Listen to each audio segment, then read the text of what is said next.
But I also don't know what they're supposed to do. Because apparently if they tell people to leave their homes before they go on campaigns, you say that's ethnic cleansing. If they bomb the people while they're there, you say human shields isn't a good excuse. And you were saying that on October 8th, Israel should have just stopped all military action because the terrorist attack was over, so why even go and try to remove Hamas? And you said that getting rid of Hamas is not a good mission goal, and then you gave me none. So I don't know. In your world, it sounds like, and this is what most people seem to be saying, is Israel should basically accept a massive terrorist attack and then sit and do nothing about it, and then just continue on like nothing ever happened? Is that what you think should happen? No. Okay, what do you think Israel's response should have been to October 7th? Yeah, so you end the immediate threat. What does that mean, end the immediate threat? They all go back to the Gaza Strip? Because that's what happened. The threat was ended. They went back with hostages. Yeah, and now we are open to negotiations. How do we get these hostages back? Oh, so somebody comes into your country, kills 1,200 people, abducts, 100 or 200 more, and now you negotiate with them?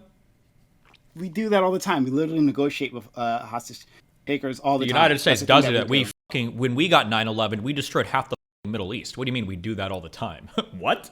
No. No, hon. You talked about hostage taking, right? You said.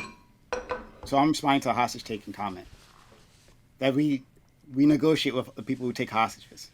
Sure, but it's not just like a random group. It's literally the government of the little country thing that's next to you. You're saying they should just like not attack them and just negotiate? To get back their hostages? Absolutely. Okay, yeah, let's say that they do that. They negotiate, they get back their hostages. Then what should the next step be?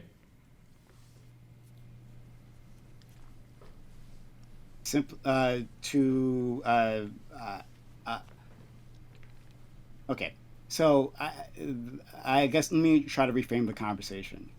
Because when we're talking about simply just this immediate threat, it's like, okay, well, there was an attack, right? And so what should you do? Well, I guess you should attack back, right? Okay, that seems reasonable within the context of what happened on October 7th, if you're looking at it in that way. But if you are looking at an oppressed people fighting a resistance struggle, well, then there will be more attacks. How do we end these attacks? By destroying all of them. Is an oppressed people doing a resistance struggle? That's a ridiculous phrasing of Hamas. What Hamas is not an oppressed people fighting a resistance struggle. It's a Islamic fundamentalist terrorist organization that's trying to destroy Israel.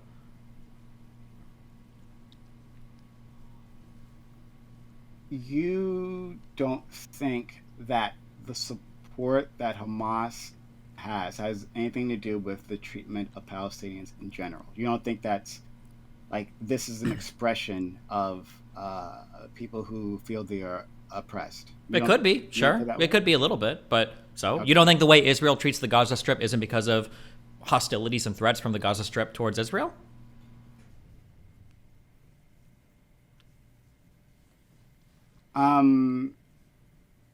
Yes, but so I'm saying, how do you end this threat, right? Yeah. This threat does not end with more violence. We don't kill our way out of this.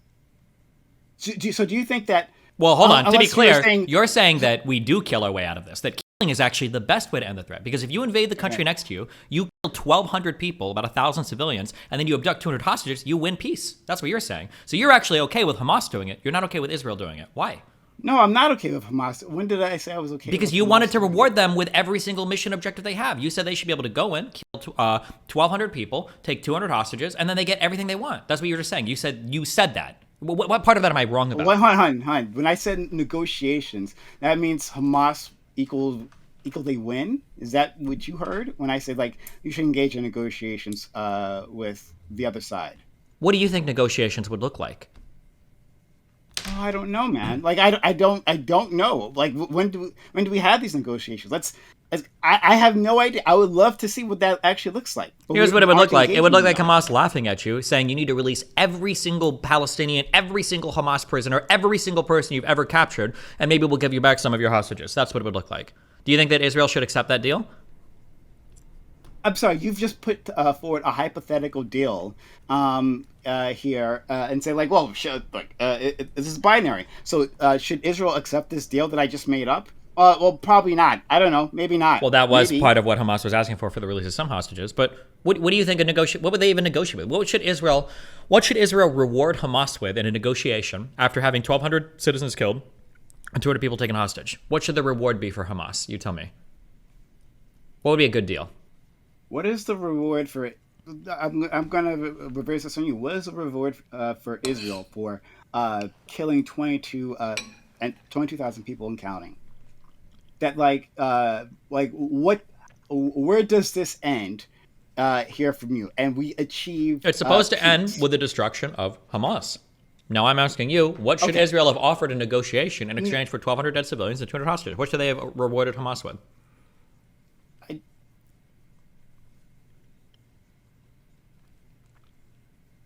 what should they have rewarded Hamas with? Yeah, what does a Uh, negotiation look like? yeah, you can release political prisoners. You start there. Okay, so Hamas gets every single Hamas operative, every single person charged with or Maybe convicted with a I crime. don't know. I don't know if you release every single person. Maybe you don't. That's part of negotiations. I don't know why. Like you're saying, like here's a bunch of hypothetical deals that I've made up, right? Like sorry, that you've made up. I'm saying I don't know what these negotiations look like, If you but don't even have an I do idea of what they know, should look like, then why are right? you saying that's what they should have done? Because I know that this path of like bombing this population to death isn't going to work. Bombing them to Like death? that's like sorry, well, not to death, excuse me. Bombing them endlessly isn't going to work. Why do you know this isn't going to work? Do you? So, uh, the decades of conflict that they've had already, that like they've tried the violence option, and then that doesn't end it, right? Unless you're talking about like an actual ethnic cleansing campaign, when you actually clear out the other side, um, or you do actually murder them all. That's one way, sure. But if it is, but I'm told Israel's not trying to do that. So if they're not trying to do that, what is the path to peace? Is Well, I is think right this the now path? what Israel wants to do is Is eliminate Hamas completely so that they don't have any operational abilities. Their leadership is dead. The Do you think Qasem that military that part. would end the threat? Is that the end of the threat? It's the mission objective for this. Would it cause Sure. peace for all of Israel and Palestine? Probably not. And this is why I'm trying to reframe the topic, because with like it makes perfect sense to any outside observer. Hey, like if history begins on October 7th, then what do? You respond with violence. You go in, you take out the enemy, right? And that's a package that most people can swallow. I hear you there, right? But if you take a more expansive look at this, and that this conflict doesn't seem to end, then there has to be a point in time where we negotiate with our enemies. You make peace with your enemies, not your friends. Yeah, but you don't even know what those negotiations should look like. How do you negotiate with a What terrorist government that literally says they want to destroy your entire country? um, I'm I'm saying that uh, these people are still people, like the terrorists, the ones who say horrible anti-Semitic things and who send in fighters to invade a country that do simply war crimes and sexually assault your citizens. Then on the other side, that there are individuals and they have objectives, and that if we have to find a peace with these people, that you're going to have to engage with them. Why do they It have to? simply is the Israel doesn't case. have to at all. It's simply not the case. As we Well, clearly have hold seen over on. the past couple months, Yeah, it's no, simply you're not the right. Yeah, case. yeah, they don't have to engage with them, Uh-huh. but then what they do have to do then is suffer attacks again and again against their people. So Oh, if well, that's if why the they're goal that's why is they're to, trying to get rid of Hamas right now, so they don't have to deal with it again. yeah, but that's not. But okay, if Hamas is gone, is that the end of it? Well, no. From Will there, there you'd not be obviously a have to northern start. organized? Well, let's say they actually do that, right? They kill all the top brass, Yep. right? And at least the way you presented it, right? We're just going to go with what you presented, rather whatever Israel is actually trying to do. So we'll just work off each other here. Yep. But the way that you presented it is that well, they're going to kill these key elements. Well, that's actually not wiping out Hamas in the first place, right? Then there's plenty of room for advancement in your career. in the ranks of Hamas at that point. That's what I mean. That's what the U.S. tried to do when we tried to wipe out Al Qaeda, tried to wipe out. Careful, we did wipe out Al Qaeda, didn't we? Aren't they pretty much completely gone? No, there are areas of like no. Are there like countries in Africa they try to operate? I'm pretty sure most of Al Qaeda is like pretty much completely defunct. There might be like small little itty bitty sects of them, but Al Qaeda is pretty. My understanding is Al Qaeda is pretty. I think ISIS is still in different areas. I know the Taliban exists in Afghanistan, but I mean I could try to look it up. Yeah, I'm saying these things morph so that you get splinter cells. Like what you can bomb these groups. You can kill these individuals. What happens is the more extreme members of that group end up rising to the top. This is just like a process that happens unless you actually manage to wipe them all out. If the group still exists, then the group still exists. So if the goal that you presented is wiping out these key individuals, does that end Hamas's ability to fight back, to reload, to find weapons from their supporters, to reload and then try again later on, a few years down the line? So what I don't understand. What I mean, if you keep blowing all Hamas up, hopefully Hamas doesn't appear anymore. I mean, what else are you going to do?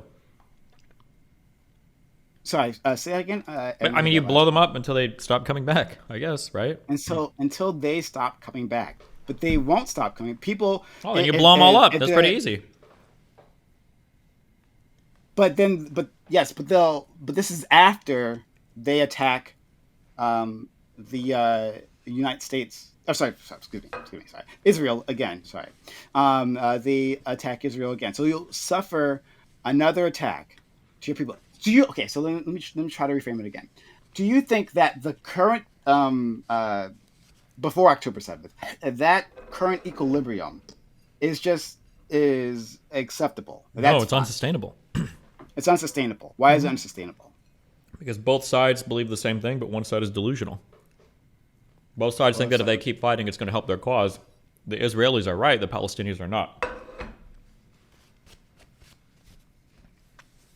Okay, so you feel that it was an untenable position. Now, you feel one side is delusional, that's okay. But that other side's going to fight, right? They're going to continue to fight. Mm-hmm. Okay. So then after October 7th and this current campaign, you feel that if we get rid of Hamas, right, then we can go back to something approaching that previous equilibrium. Like what does this look like? I don't know what the next thing afterwards. It depends on what the Palestinian people want. It depends on what the rest of the Middle East can support. It depends on how radicalized the Israeli population is becoming. It depends on what the United States pressures and pushes for. I don't know what looks. I don't know what's next.